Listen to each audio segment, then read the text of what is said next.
Welcome back. The focus of this short video is on scheduling and calendar. So we have already done previous videos on how to add, modify, even add documents. So let's just get started right now and schedule an appointment. For this one, let's select Fernando Zapata. Again, you go into the member by selecting the ID. Now this is a new, let's say we're gonna have a phone consultation with them. Updated, you have a status. Now this member's been logged. Let's schedule a meeting.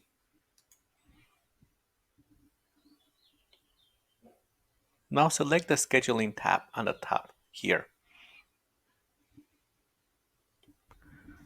Once inside, you have currently the capability to say a phone or an office. Let's select the phone. The member. This is the with member. Let's select it with this member will be the one hosting the meeting. That's the team member. Let's select it for Friday. And the time will be 1 p.m. Now by default, this is lead Zapata. Fernando Zapata here. You have the phone number. You cannot modify it. This is the information that you take that automatically gets imported from the details. We'll discuss later the capabilities of SMS. For right now, I'm going to select no to automatic. But again, separate video series will cover all the capabilities of sending text messages. But please know that by selecting no does not mean that you don't have the capability.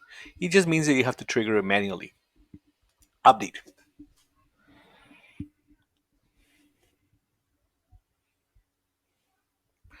Now that the schedule has been set, you have an appointment with Mr.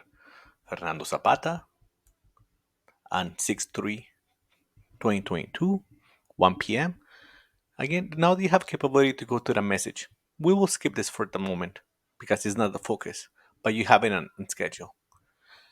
Now, one thing we haven't touched is how to migrate back to see all the leads. Well, this is how you can migrate to see all the leads. Select all, and in there select leads. You will see now the information of Mr. Zapata here. But please notice the appointments column tells you there's an appointment coming. Furthermore, you can have a calendar view. If you select calendar on the top, you will be able to see the week schedule. In this week schedule, you can move to the right. But this is only one appointment we made, Friday. Here it is. The calendar itself has built-in links to be able to go back to that lead. So let's say we want to go back. The first one is the time, means the scheduling. The second one is the details. How about we want to go and see the notes, or we want to enter a note for this? Here, let's say we want to enter a note for Zapata or something. Now, before the meeting or appointment, you were able to remind yourself, oh, I have a note. Now, this concludes the capabilities of scheduling, but as you can already tell, there are other capabilities that will be built on top of this, such as automatic sending a text message, as you know, on the status.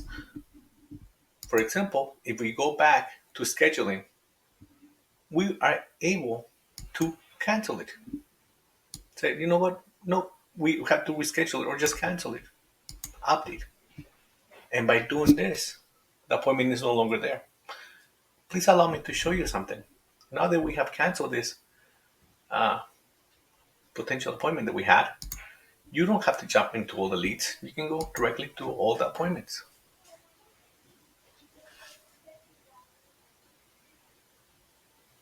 From here, you will see that Friday's open again now. Okay, this time for real. This concludes this video.